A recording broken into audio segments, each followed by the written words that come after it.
Jail में ही रहेंगे Manish Sisodia. Delhi high court ने ईडी मामले में खारिज की जमानत याचिका। आबकारी नीति से जुड़े भ्रष्टाचार के मामले में दिल्ली के आप नेता सिसोदिया की जमानत याचिका को दिल्ली हाईकोर्ट ने खारिज कर दिया है। सीबीआई ने मनीष सिसोदिया को मामले में किया था गिरफ्तार। वहीं बता दें कि जमानत देने से इनकार करने के राउज एवेन्यू कोर्ट के निर्णय को मनीष सिसोदिया ने दी थी चुनौती। वहीं सिसोदिया को 26 फरवरी को सीबीआई ने गिरफ्तार किया था। तब से वह तिहाड़ जेल में बंद है। अब इस पर भाजपा ने भी निशाना साधा है।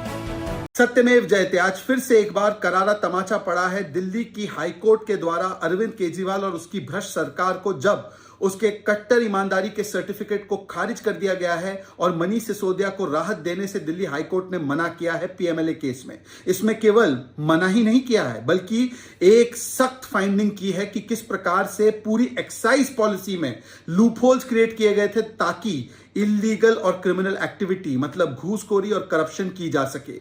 मतलब अब तक ये लोग जो पूरी की पूरी एक्साइज पॉलिसी को दुनिया की सबसे अच्छी एक्साइज पॉलिसी बताते थे, आज उसको भी भ्रष्ट पॉलिसी बताने का काम कोर्ट ने किया। इससे पहले कोर्ट ने सीबीआई के मामले में मनीष सिसोदिया को बेल और राहत देने से इनकार करते हुए महीनों तक उसको जेल में रखते हुए कहा है कि वो मुख्य आर्किटेक्ट था शराब घोटाले का। और यहां तक कि आज सबूत आ चुका है कि अरविंद केजरीवाल की जानकारी से सब हुआ। अरविंद केजरीवाल के घर पर इस पूरी पॉलिसी को बदला गया और इस पॉलिसी को बदलने के बाद जिस प्रकार से घूसखोरी की गई, करोड़ों रुपए, 100 करोड़ रुपए की घूस ली गई और उसको चुनाव में लगाया गया। आज सवाल केवल इतना है कि कब तक अरविंद केजरीवाल विक्टिमहुड कार्ड और वेंडेटा कार्ड खेलेंगे। क्या कोर्ट बार बार जब राहत देने से मना करती है तो वो वेंडेटा कर रही है? आज जब ये इतनी सारी टिप्पणियां, प्राथमिक फाइंडिंग्स आ चुकी है तो क्या अब भी वो कट्टर ईमानदार है या कट्टर बेईमान है? और सवाल ये भी बनता है कि अरविंद केजरीवाल जी, क्या ये जांच की आंच आपके दरवाजे तक पहुंच रही है, इसीलिए आप सारे भ्रष्टाचारियों को बचा रहे हैं? क्या बदलाव हुआ है? इंडिया अगेंस्ट करप्शन से चल पड़े थे और आज अरविंद केजरीवाल आम आदमी पार्टी विद करप्शन और जस्टिफिकेशन ऑफ करप्शन करती है।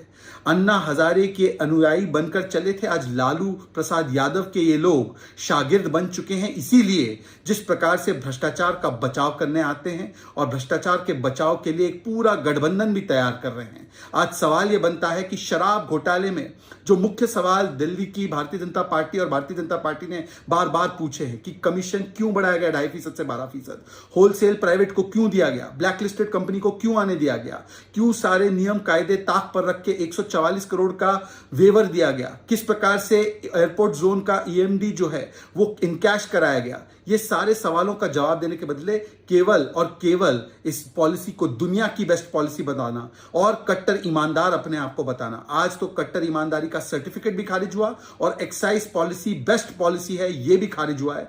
खुद दिल्ली सरकार ने बताया है कि इस पॉलिसी से लगभग 2000 करोड़ का नुकसान हुआ है। कम से कम आज अरविंद केजरीवाल को सामने आना चाहिए, शीश महल से लेकर शराब घोटाले पर जवाब देने चाहिए।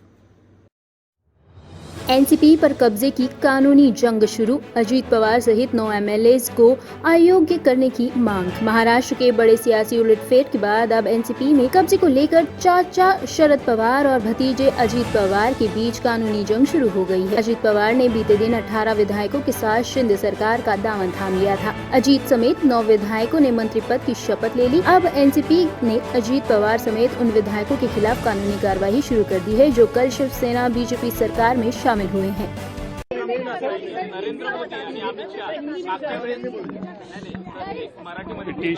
पिटीशन हमने विधानसभा के अध्यक्ष साहब के यहाँ कल रात को भेजा था, ईमेल पे, व्हाट्सएप पे, फिजिकली भेजा था।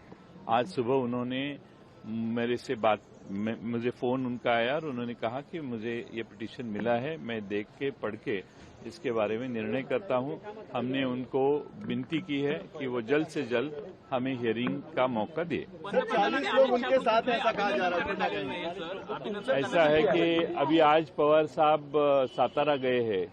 कल जो शपथ ले रहे थे, शपथ विधि में मौजूद थे, उसमें से काफी लोग एमएलए पवार साहब को मिलने को भी गए हैं। इसीलिए हम किसी को हमारे साथ कितने लोग हैं ये हम समझते हैं 53-9 ये हमारे साथ है। हमें किसी पे अन्याय नहीं करना चाहिए और हम उनको पूरा मौका देंगे वापस आने का।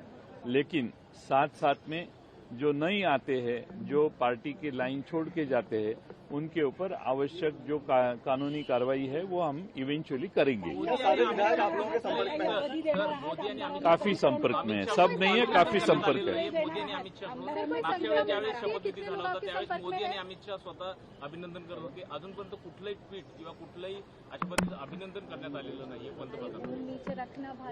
मला माहित नाही का केलं नाही ते, तो त्यांचा अंतर्गत प्रश्न आहे.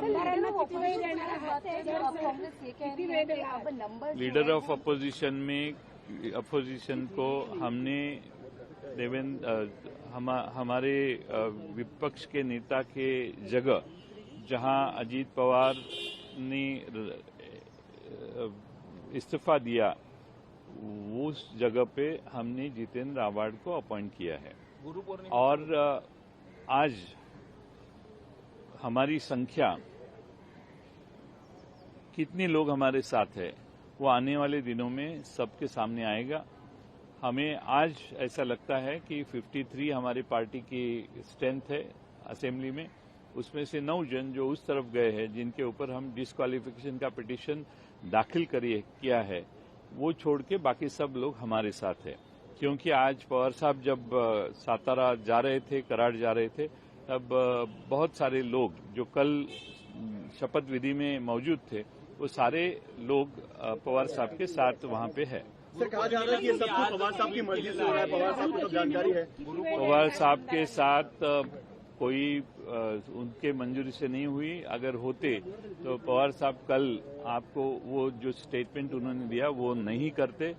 ये बताने की कोशिश हुई है कि पवार साहब इवेंचुअली हमारे साथ आएंगे, जिसके बारे में मैं और हम सब लोग बैठ के इसके ऊपर मणिपुर में हो रही हिंसा को लेकर भारतीय युवा कांग्रेस ने किया प्रदर्शन. हिरासत में लिए गए कांग्रेस कार्यकर्ता.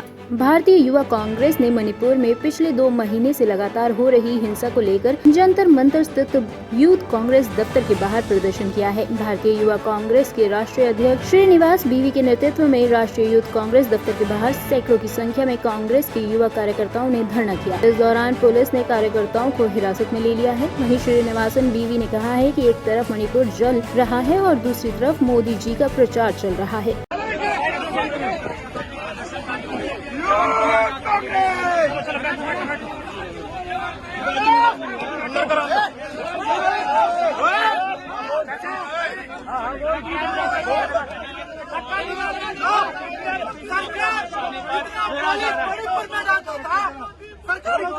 मणिपुर में डालता था, शायद दंगा नहीं होता था.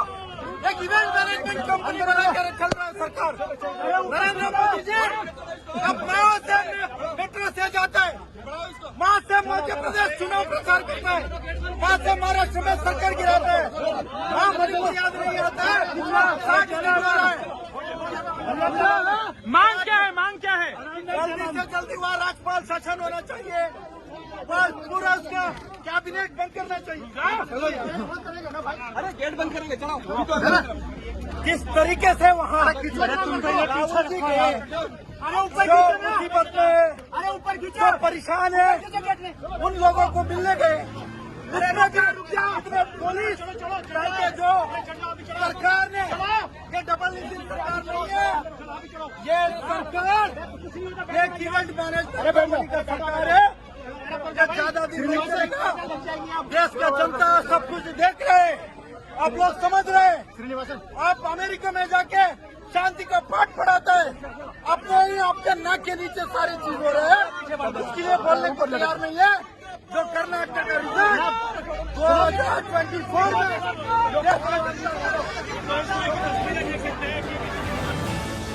ब्यूरो रिपोर्ट टीम तफ्तीश न्यूज.